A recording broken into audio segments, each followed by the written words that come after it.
how does the Voters' Rights Act and Reconstruction, what happened during both periods where Well, once that they had all of these, they had 22 senators during the Reconstruction Act from 1870 to 1901, and 22 Negroes served as state senators. Mississippi 20, South Carolina 8, North Carolina 4, Alabama 3, Georgia 1, Florida 1, Georgia 1, Louisiana 1, and Mississippi and Virginia 1 senator each at one time. Okay, now that resulted because blacks could go there and vote. Yeah. And they did vote, and they voted those people in. Yes. And most of these black congressmen and senators had 4-year degrees. They could read and write. All right. So how was that changed? How did the U.S. government or whomever fix it so that that's going to be passed? Well, they looked at it. They said, first of all, these people could read. So most blacks couldn't read. They had never been to school because they'd been slaves up to 1865. So the Freedmen Bureau came in and were teaching people to read, but beyond that, they made it that you had to be literate. You had to be able to read and write. Secondly, you had to pay poll tax. Most of these people were making 25 cents a day, and it would cost you $2, so that's what, 4 days worth of, no, that's about a week's salary. So, these people didn't have money. The state wasn't going to fund it, and most people didn't register to vote. So these are new actions after after they had been voting. They come back with this. Yeah. And that deterred people from coming out because they couldn't afford it or couldn't read or what have you. Intimidation. That's what. Okay. The Knights of the Invisible Empire. The Ku Klux Klan. All right. So that happened then, and then eventually they were all gone.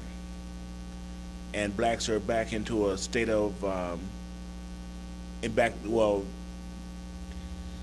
60s movement, I guess. Reunited that. You reignited what had taken place during Reconstruction. Yeah, well, blacks began to realize the importance of voting. Like Fannie Lou Hamer said, they're going to cut off your welfare if you don't vote. They understood that.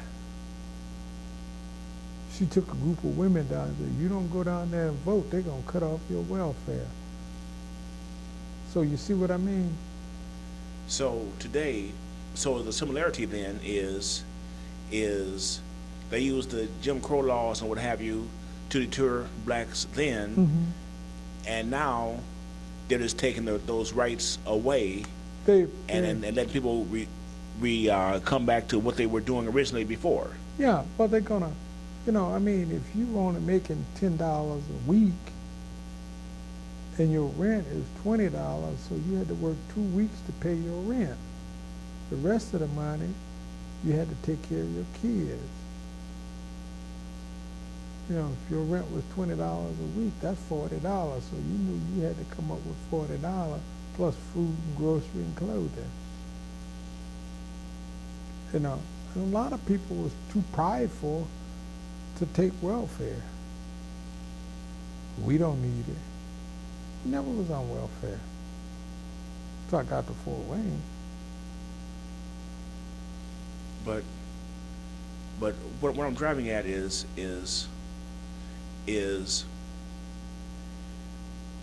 how do we interpret what's going on today, at the Supreme Court? Look at what happened in the 1865 when they decided that we're going to get rid of all these laws because they empowering black people, so they systematically went through and acted programs that discouraged blacks from voting. Poll taxes, literacy tests, things like that. All right, so do you think that, is it possible for those, well, I don't think that America would stand still for those kind of things to come back again. I wouldn't be surprised what white folks do. But then if they took those laws away, they're pretty much free to do, whoever has the money makes the rules. Right. I mean, how could you live in an all-black county and all the officials are white? Because the intimidation, you got to knock on your door and say, boy, if you go to vote, get off the property. He ain't got no place else to go. I mean, he wasn't being paid. He had an old shabby house.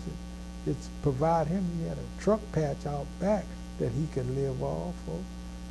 And now all of that's gone. What am I gonna do? I ain't gonna vote. You know, what do you say to blacks today who say that they never voted or they don't plan on voting again? And besides, there's a black president now, so therefore it's all well and good.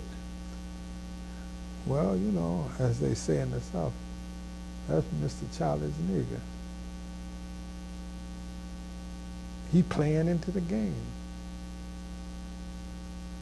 He's an ally to Mr. Charlie. I ain't, you know, Mr. Charlie doing, he doing Mr. Charlie's work.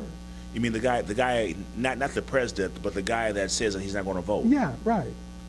But why doesn't he realize that? I had a long talk with a young man the other day, and he caught himself, educating me about why he chose not to vote and how it doesn't make any difference and how nobody cares anyway, and he's going to just do his thing.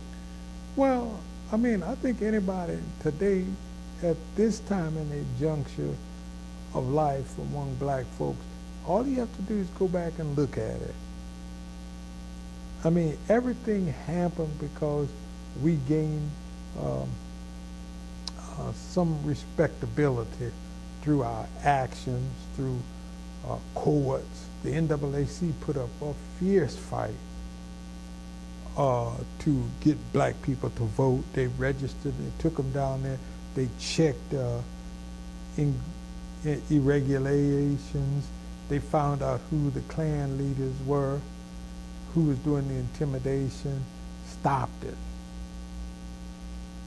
You know, that was some movement, Chilly Willie and the Deacons for Defense in Louisiana. I mean, it hasn't all been peaceful. Some brothers had to put their guns together and say, you know, we'll shed some blood.